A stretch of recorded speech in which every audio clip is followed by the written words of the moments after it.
khôi à, khôi nó còn tròn dậy dậy giòn giòn nào hay.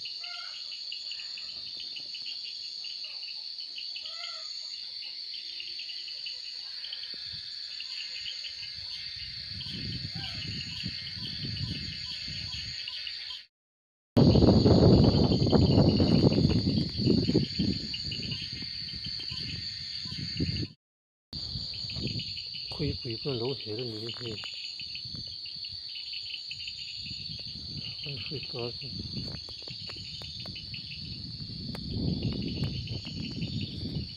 quỷ con lỗ ta vừa cả to đi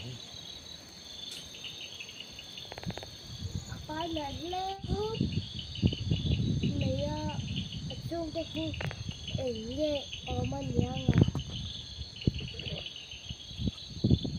anh là lê mày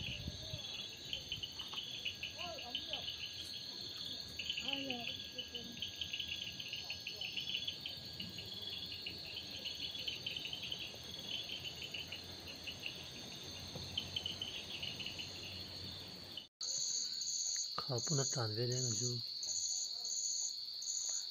khảo ra là du ra ở chỗ em bên nhang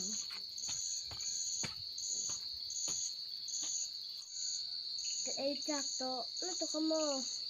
mà sẽ apa bốc ra bà cho ala lạc thế nó mà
hay là con phịch này tụi ba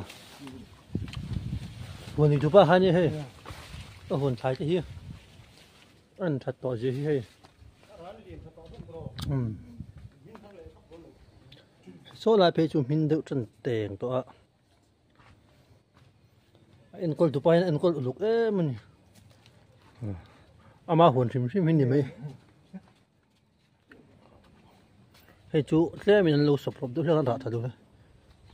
so anh rạ tắm lệ tổ mấy xin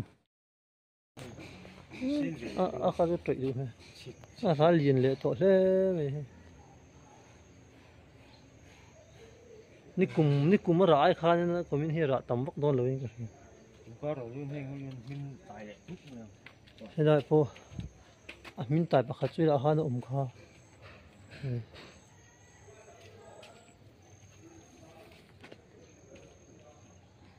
rạ